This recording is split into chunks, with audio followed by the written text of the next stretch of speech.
Hello mga kaguro, how are you? I hope everything's fine with all of you. So for today's video, I would try to do a little bit of tutorial on how I did my express entry. It's a DIY. You can try it first, and then if there's no progress or you're not so sure, then you can have a consultant. But you can try it your way too, because this is what I did. I did DIY first, and then after that, if I really want my profile to qualify for invitation, I paid for my consultant to review it for me. But for my DIY, I did it like this. So let me share it to you. Okay. So DIY Immigration Guide with Teacher Kim in Canada. So create your Express Entry account step by step. So this is just a friendly, easy guide to setting up your Express Entry profile made just for you. So why Express Entry? So your path to Canadian permanent residence, Express Entry, because it is also fast and official. So the fastest and most trusted way to apply for Canadian permanent residence, all managed online, anytime, anywhere. Manage online anytime. So update your profile, check your status, and access multiple immigration programs all from one easy account. So what do you need before starting? So there's 3 important documents that you need: your valid passport, your language test, and your education credential assessment, or the ECA.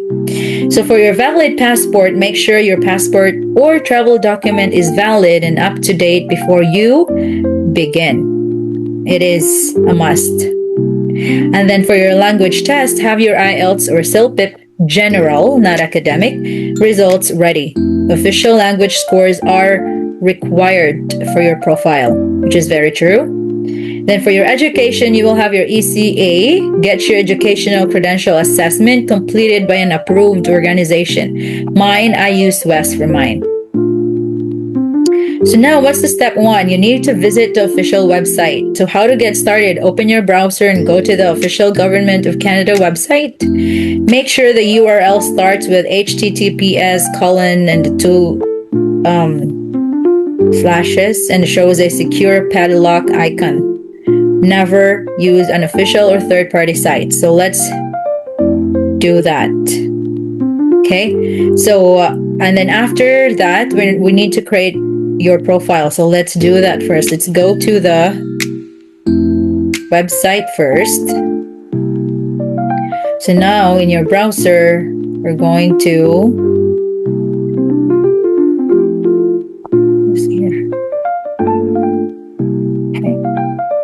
search IRCC.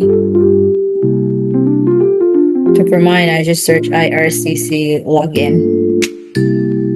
Sign in to IRCC. It's okay because it will still prompt you to sign up. Look.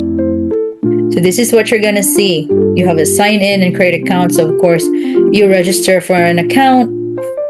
Go down. There are 2 options. Use the username and password or this. I'm using this, the username and password.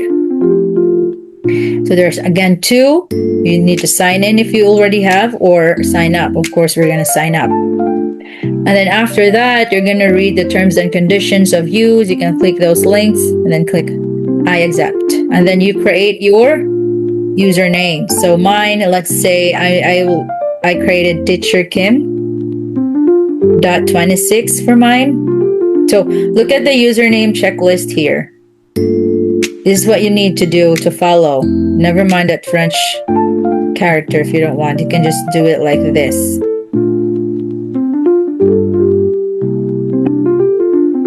No, this one should be capital. See, you should have an uppercase letter. Then you click continue. Oh. So let's see. Okay, and then you're going to create password. Mine, I'll just use suggest strong password, but for you, you need to choose your own password so that you are going to remember it. We can't remember these password. Look, it's very complicated, but you can just record it. happened? Okay, and then click continue. Then it will bring you to the recovery questions. So select a recovery question. For example, what was my first pet's name? It's just a random name. Memorable person, just answer it. Person hint, memorable date.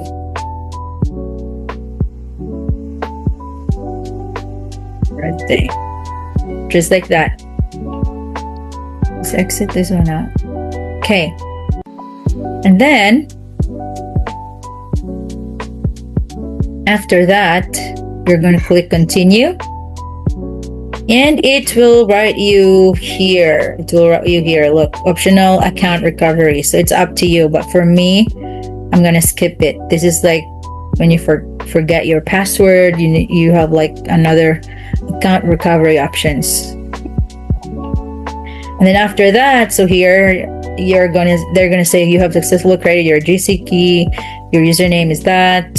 So please click continue. So if you click that, it will prompt you to this for two-factor authentication. But mine, I use email address because they're gonna send a code there when you sign in every time. It always sends you an authentication code. But I think I'm gonna stop right here because if I'm gonna do that, it will like go through and I don't want to put fake accounts or like just made up account in that government website.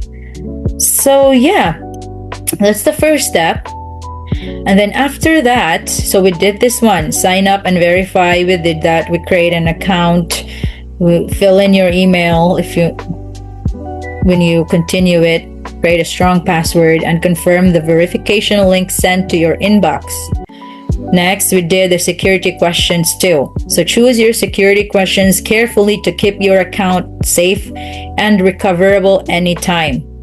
So now after you're going to do all of those, you'll be routed to completing your personal details. Now this is not the time they're going to ask your name, your date of birth, your contact info. Then you're going to put the passport details and travel details, your English language test scores, provide education and work history info, save your progress regularly to avoid losing data. Be honest and accurate. Details must match document. So this is really very true. It's because when I told my consultant that I'm gonna book for a review, so for her I paid like around $600 Canadian dollars because I just want her to review everything I input in my express entry. But if I want her to start from scratch, like to input all my details, she's going to create the account and all that, maybe I'm going to pay around 1,200 Canadian dollar. But I don't know with the other consultant, it will vary. It is just for my consultant. So yeah, she told me after she reviewed it that she removed some of the details. That's the CLB9. So we need to get the CLB9 for all of the skills so that we are going to maximize the points for the express entry. Okay, and then for another tips and common mistakes, stay on track. Double check all spelling and dates. Keep your email active and check your spam. Never share your password with anyone and update your profile if any info changes. All right, so that would be it for today. I hope you learned something and see you for our next video. Have a great day, everyone. Do not need, and then I need to be very accurate for my information. For example, my job. So I put elementary teacher, grade 6 teacher. So it's not the same. So everything should be the same. So I put elementary teacher, all of it should be elementary teacher. That accurate. So you need to be very accurate because they're very strict with details here. And then after that, you submit and save your info. Review all your information carefully before submitting. Submit your express entry profile when ready. Save your login details and confirmation number safely. Print or screenshot your confirmation page and set reminders to update your profile regularly. So if there are any changes, for example, me, because my IELTS General already expired, I took another IELTS General exam last year, so I updated it with the new or my latest scores. And then it will also, after you do everything, the CRS score will automatically compute. So after that, you can see your CRS score. If you qualify, it should be like 300 up, I think, so that you can get in. Your score should be 300 points so that you can get into the express entry pool. And another thing that I will say is that the language test is a very great factor in making your scores or points higher, because it will impact other factors there.